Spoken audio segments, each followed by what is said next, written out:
YouTubers, welcome back to Journey with Arrows. Today the weather's pretty crap, we can't be out shooting or anything, so there's no shooting videos, but I thought today we'd start with doing a little bit of a video on how we turn feather to fletch.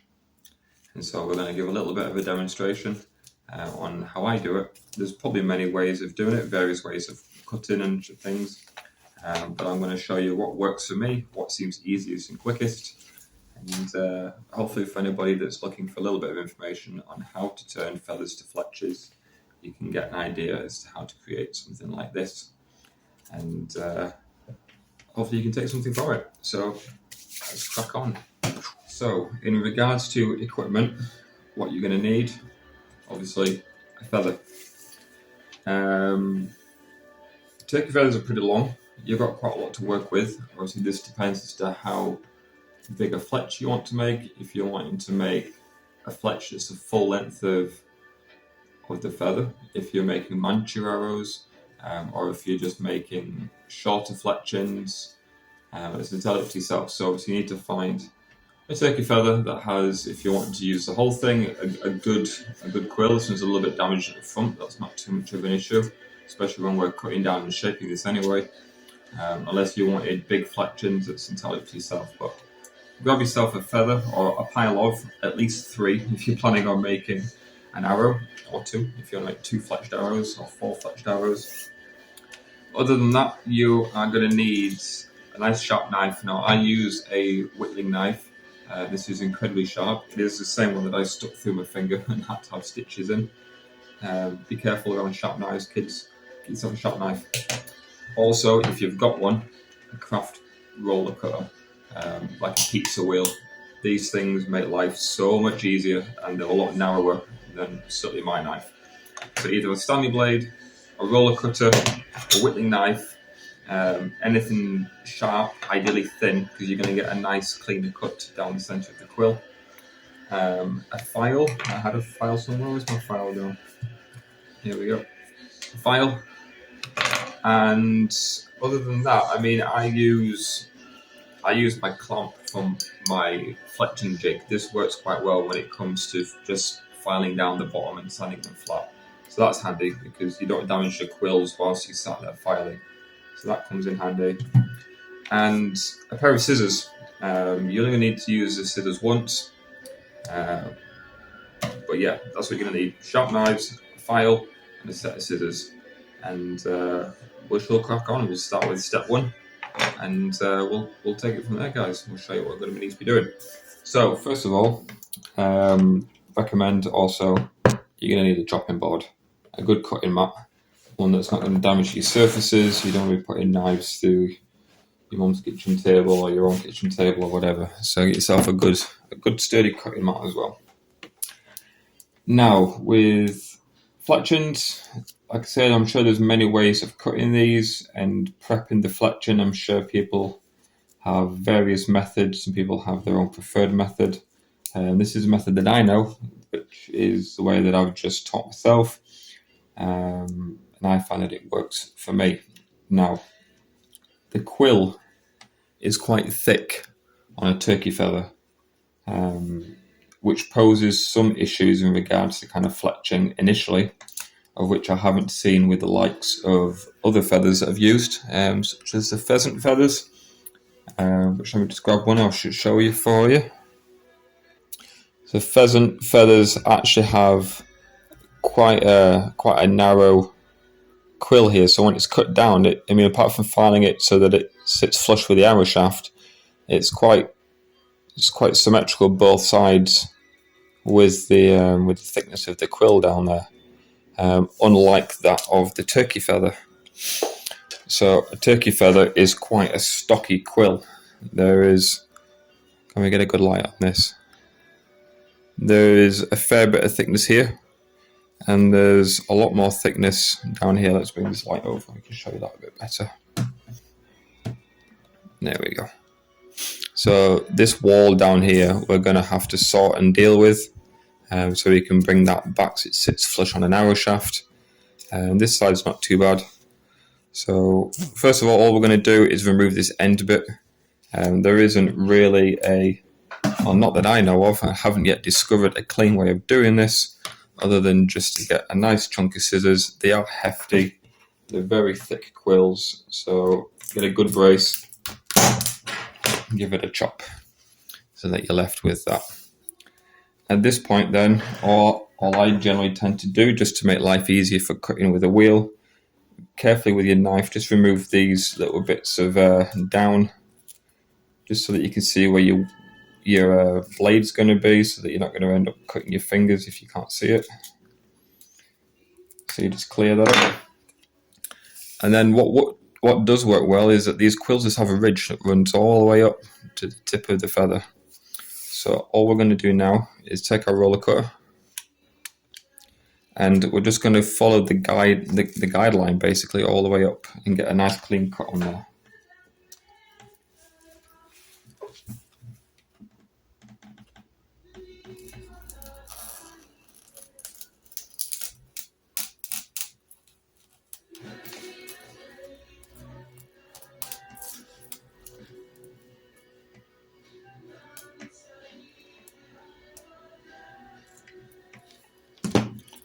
Get rid of the skinny bit because we don't need that, and that will give us half of a feather that's nice and neatly cut across the bottom. It's one clean cut, there's no stop start, and this leads us on to part 2 of creating deflection. So from here, it's a good idea to know roughly how long you want your fletching to be. It helps if you have a map that has numbers on or lines. You can use that as a rough idea, or you can just do it by eye. This first one I made, I did by eye, and I'm going to be using this as a template for the rest of them that I'm making. I do personally find if you can get a cleaner cut that runs more or less to the end, which this one does, it's pretty perfect. It's easier to try and start your fletching from a little bit further up, because it gives you less work to do unless you're planning on using the whole length of the fletch. Now this fletching is probably about maybe 7 or 8 inches long. Let's have a look. It is 8 inches long. It's 8 inches from tip to the end of the quill point here. So when I cut this first one, I took it from the back side of the fletching up here, or the feather up here. It wasn't down from the front. And the reason for this was already been shaped, but there is a lot of quill here. I'll get another bit of light on that for you. There is a lot of quill here, and the quill's pretty tough, as you've just seen with the scissors. So to get through that with a file, or to sit there with a knife, you could do it, but it's going to take a little bit of a while. So I found that in starting making the fletching further up the arrow, you have less to remove here, because it naturally thins out anyway. So it just makes life a little bit easier. You're not sat there as long trying to scrape quill away. And generally, I mean, not on all the feathers, but generally the first bit of the feather here is a little bit damaged, or a bit tufty. So I just find taking it from the back's a little bit easier. So all I'm going to do is just use this as a guide, just by lining them up. Probably better to do it on the underside. You can gauge where the thicknesses are from here up to the back. That quality of the feather that runs up there is pretty decent all the way up to the tip, which is absolutely fine. And we're probably going to lose about 2 inches of the front of this feather.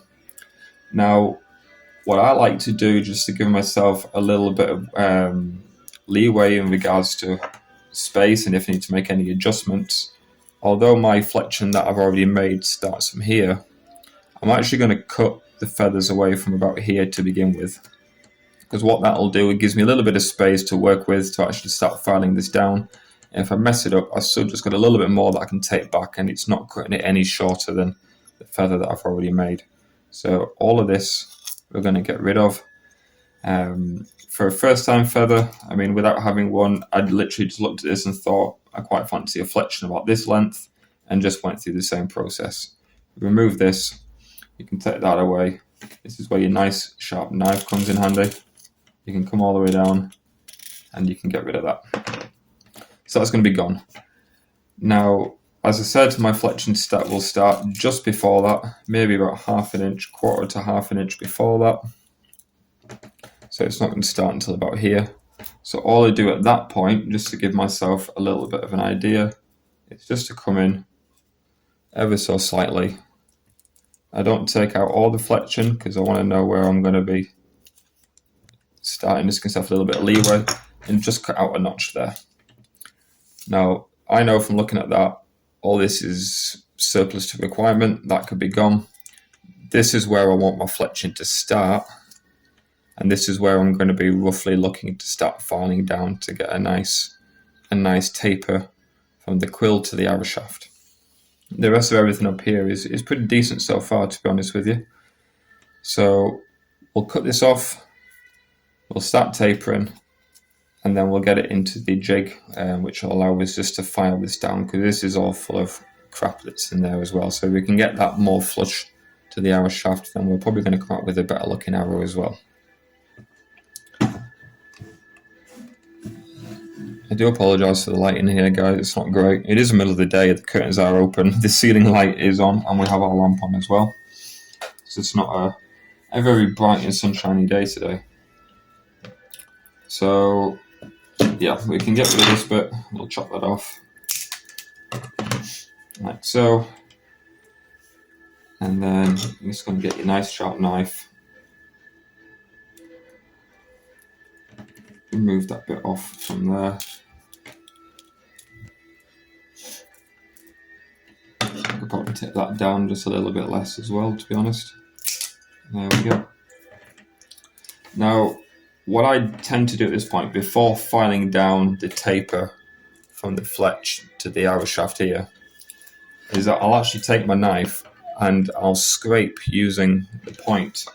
I'm not cutting in this way. I'm not cutting in like I'm peeling an apple or a potato, because sometimes you can gouge in, you might go a bit deep, you might come in and get stuck and snap your fletching. So all I'm going to do here at this point, using the flat of the blade, is to come in and scrape down, and just keep scraping down until that step, that quill that's here, sits a little bit more flush with the arrow. So generally I would put this on the edge of the table, and it's going to be a little bit of room just to scrape down like so. It doesn't take long to do it, and that will come off in little bits, little strands, and you'll eventually end up with something that's sitting a little bit more flush. This is one I've already started, so we're going to carry on with this one. I'm going to bring this down a little bit more, just because it's going to be quicker for the sake of the video.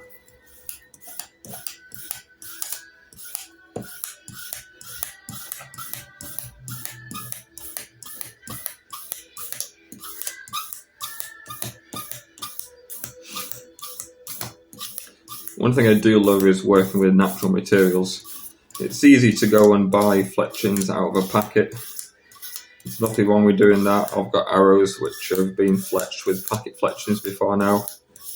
But there is something that's rather satisfying from having made your own arrows and fletched your own arrows, especially from a natural feather. And then seeing it fly and seeing it shoot, seeing it behave and work the same way in which it would work if you used it to buy it, if you used to buy the bits from the shop. And for me, for archery, is the enjoyment isn't just shooting the bows and shooting the arrows; it's making the equipment as well. So we'll crack on with this. We might do a little time-lapse thing just to speed this process up, and we'll move on to the next step.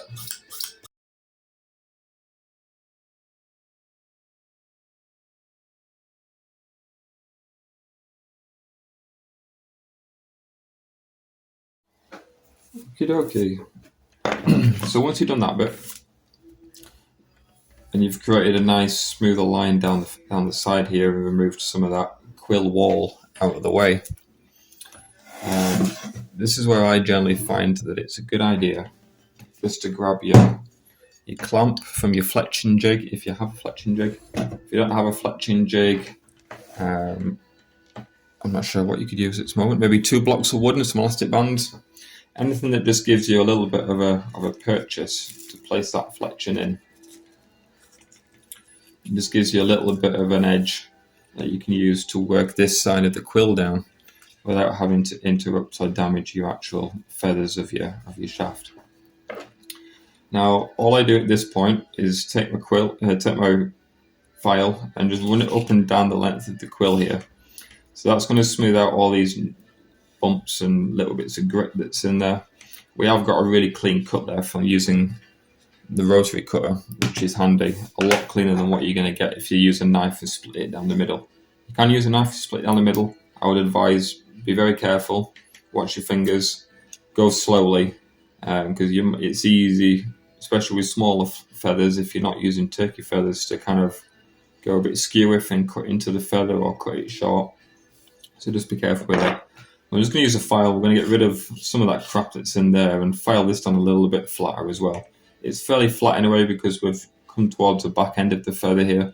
We've already discarded a good 2 or 3 inches of the flexion that was already, of the feather that was in front. So we're going to give that a file down, get it nice and smooth, and then I'll explain about this tip bit here.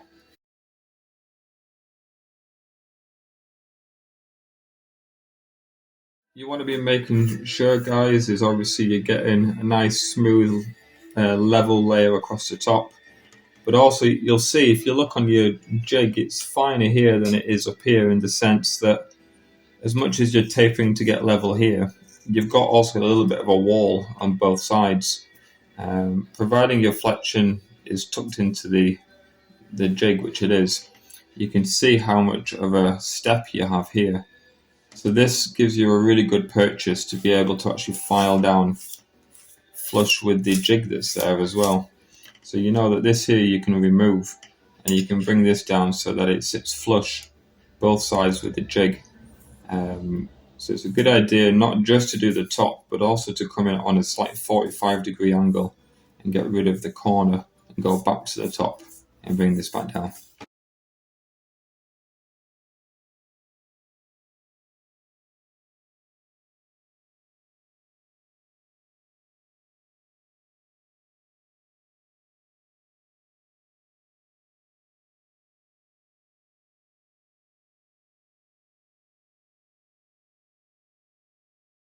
Alrighty then.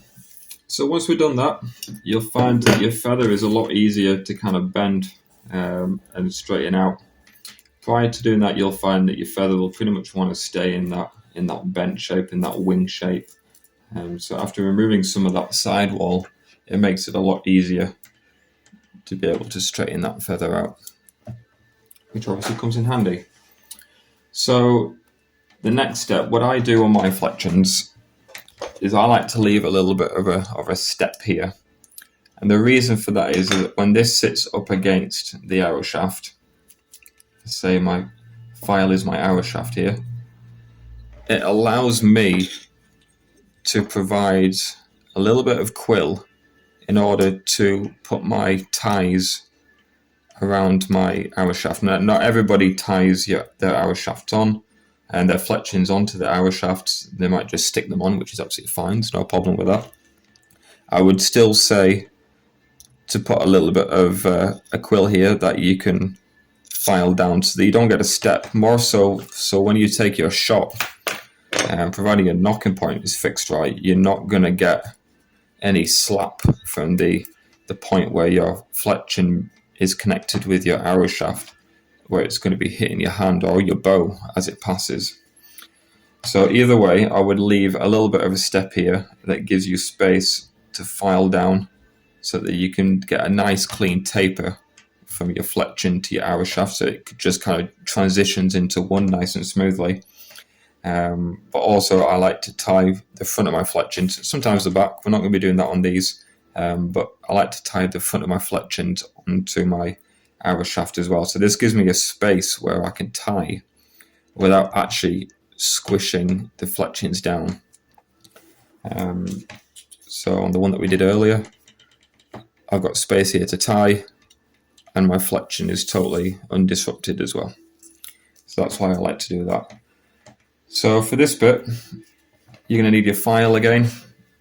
It certainly takes time filing them down. Don't rush it, especially with turkey feathers, because, I mean, depending as to where you are in the world, they can be expensive. They could also be free, but even still, if you want to get a good set of fletchings and get a good arrow, it takes time, and it's worthwhile just having a little bit of patience and putting it into this process. Because if you're taking time and patience doing the rest of your arrow, then why not do the same with your fletching as well? So we're just going to sit this flat on our board here, and we're just going to file down, creating a taper that follows pretty much the line of this fletching coming in. So this side, it wants to be more or less paper thin. Obviously, it's going to be thicker at this end as well.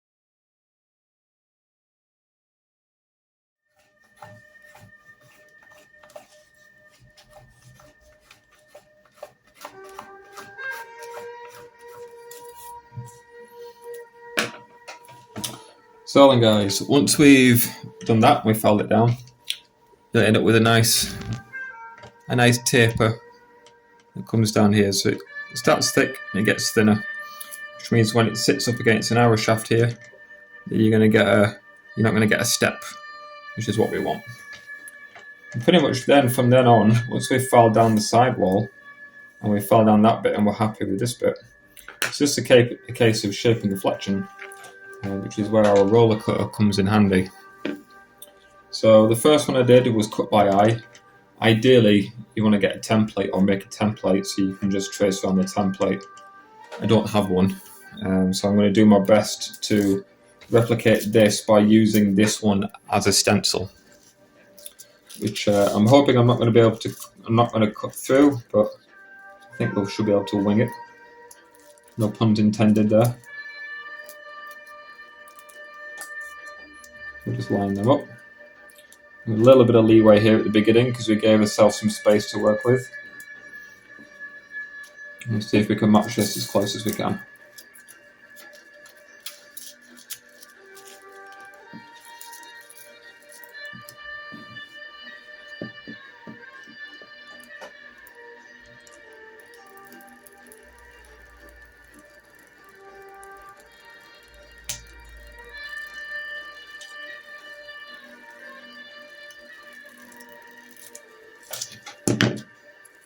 There we go. This bit can be discarded, we don't need that. And then we've got two fletchings, another one. So we'll repeat the process again with this one, which is one that I've already started again. And then we'll work through this pile that we've got here. And eventually they'll be mounted onto these particular arrows here, which have just been painted today as well. So I hope that gives you a little bit of an insight as to how I do fletchings. The bottoms of these are nice and clean and smooth now, so they'll sit flush up against an arrow shaft nice and easy. I'll give you a demonstration of that for you. And yeah, all that's left then is just to glue them and bind them, and we're pretty much done then. Let's go this side. So these are arrow shafts that I've just painted today. Let's see if we can get a better light on this. It's a bit bright. There we go. So these have just been crested this morning. You'll see pictures of these on my Instagram, Journey with Arrows.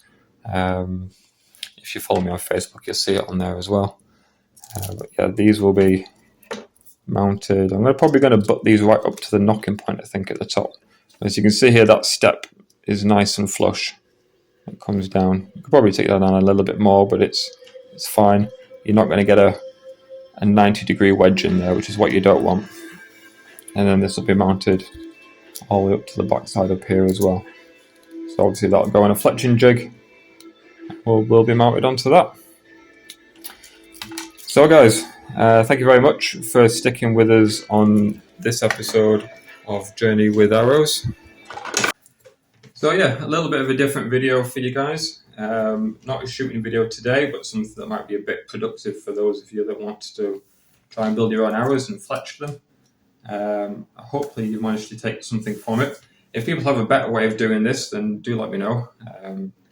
As much as I'm happy to give people my insight into how I do things, I'm equally as eager to learn how people do it their way, if they have a different way, if it's quicker, if it's better, more efficient, or if you end up with a better finish, then leave it in the comments below. And other than that, thank you very much for watching with us. Thank you for subscribing. If you have subscribed, if you're not, feel free to subscribe and share it out. Thank you very much, guys, and I'll see you next time, hopefully when it's not raining and we can get back out and we can do some shooting.